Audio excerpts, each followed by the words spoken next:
Hello, my name is Dante Renee, and welcome to the 10 Room Bizarro YouTube page where I talk about films that I believe need to be talked about more. Like tonight's film, 1970s, The Devil Came from AKASAVA by Mr. JESS Franco. On the back of this DVD, it says copyright 1970. And on IMDb it says 1971.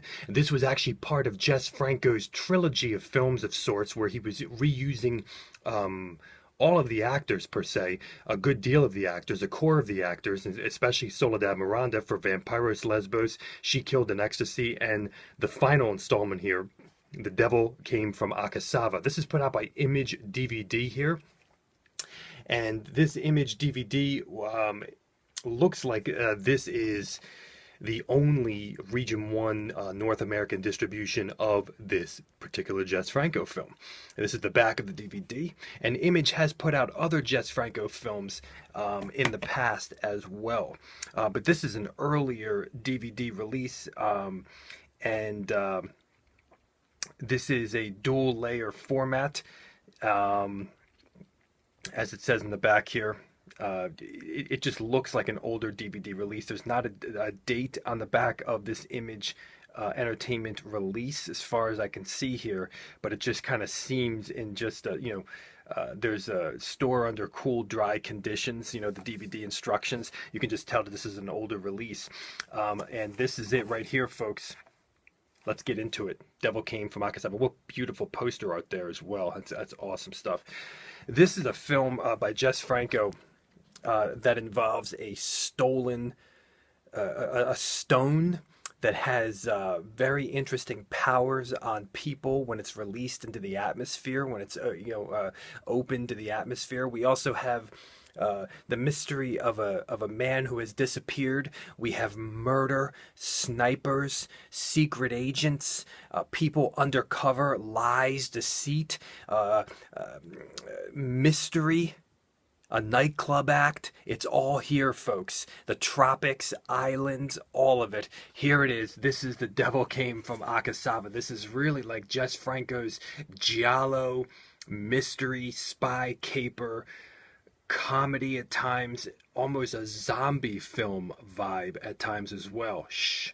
You have to watch the film to find out about that. It's just very bizarre. When we look at the music for this film, this music was actually done by the same team of guys who did the music for the other two films in this kind of loose trilogy of Franco, using the same actors. So if you get the Vampiros Lesbos score on vinyl or CD, and even on the release for She Killed in Ecstasy by Severance Films, if you get that soundtrack, that has music from this film, The Devil Came from AKASAVA, as well as She Killed in Ecstasy and Vampiros Lesbos. So there's music throughout all of these. And the music goes very well in this particular film, with the scenes in the film and just the atmospheres and the vibes. The music in here is jovial, funky, very exotic, mysterious at times, very complex, layered with many instruments. At times it just feels very sexy, and at times it's very weird. And it has a lot of different instrumentation, and it's complex for your ears, it's complex for your heart, it's complex with you've never heard anything quite like it before. If you pick up that album, it's just unbelievable music, and the pieces in this film, it just represents very, very well. There's definitely a fun vibe, a jovial vibe, and there's also a sexy vibe and very, very exotic vibe as well. In terms of the cinematography and the style, we have Franco's wild reverse zooms and forward zooms, but this is a dialogue-driven film. This is a very story-driven film, so at times the camera is stagnant. We do have a couple very interesting things with filming at dusk. It's filming in low light situations and some darkness. And we also have a very interesting scene involving a strobe light in a room, kind of a sex scene involving a strobe light.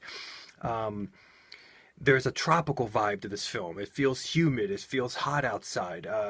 Kind of a hotel rooms, a nightclub, some driving.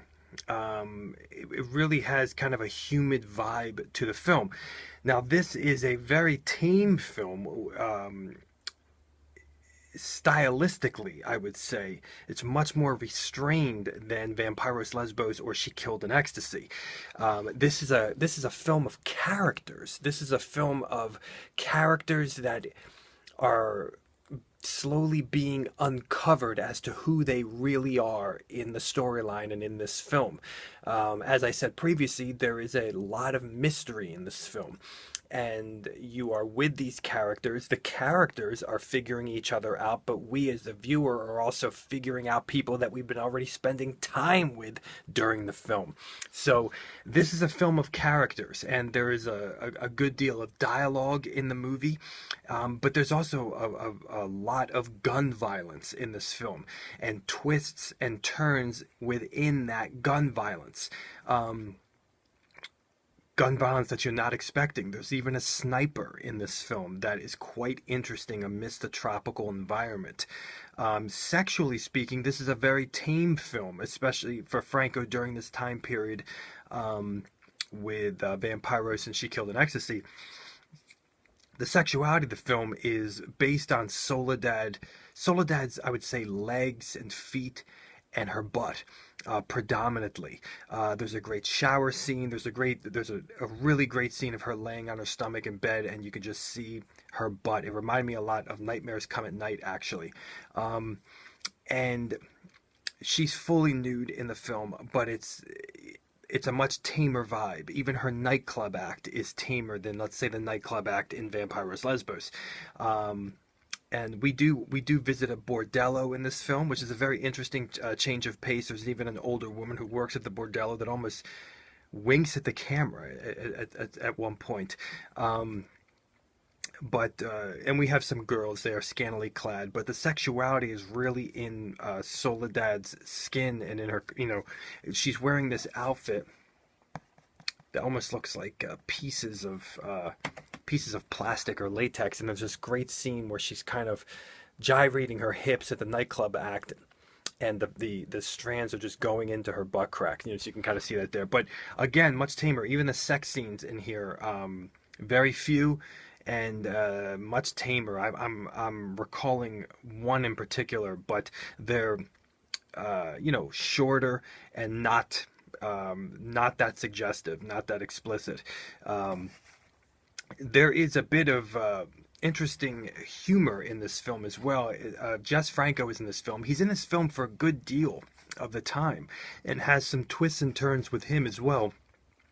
But there's this great scene involving Jess Franco and a dead body that is just hilarious. There's this hilarious scene change that I just thought was pretty interesting. There's also a fade in this film that I've never seen quite done in a Jess Franco film, which is kind of like a normal movie fade. It kind of it happened, I think, just one time, and I thought that it was really weird for Franco. I don't think I've ever seen him do kind of a normal fade like that before, like a in the edit, in the screen change, in the scenery change. So very, very interesting. There are some interesting marriage relationships in this film involving deceit and lust. Lots of people sleeping around with each other in the film, and lots of different relationships. And it has some pretty wild twists and turns, even involving a dummy in a bed and some gun violence.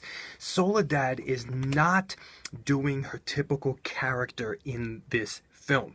In this film, she is not exuding mystery and powerful mystery. In this film, in The Devil Came from AKASAVA, since this is a dialogue-driven film, she is interacting with characters. She is a character herself, and she has a mission and a purpose in this film, and it's so interesting. She really looks like the youngest in this film to me for some reason. Even though I know this was the final installment out of the three, Vampiros and She Killed in Ecstasy, she looks like the youngest. And there's these beautiful shots of her, almost cute, in the sunlight with her hair, and she just has a very youthful look to her. There's a shower scene She just looks great in this movie and looks even younger in this movie, which is so bizarre since this was, the last one in the installments. The Devil Came from AKASAVA even has a crazy ending involving aircraft, and Howard Vernon is in this film. Like I said, a lot of the same people for these three films, Vampiros and She Killed in Ecstasy. And Howard Vernon plays like this kind of behind the scenes maniacal character. There's this weird bald-headed character. There's a bit of mystery. There's almost a bit of black-gloved killer in the film. And there's greed. So it has it all. Mystery, greed, kind of giallo, and even a zombie film vibe involving the mysterious stone. The film even starts off kind of interesting with a kind of some spelunking of sorts, and you're not quite sure what you're getting yourself into. This is a very unique Franco film. When you look at another Franco spy film like Downtown, which he made some years later than this, very, very different movies. Obviously, Downtown, which I reviewed on this YouTube page, much more sexually explicit, and just not the same film. In terms of the characters, in terms of the mystery, in terms of the twists and the turns of this particular film. This film also has a very strong 60s vibe, even though it was very early 70s. It has a very strong 60s vibe to it.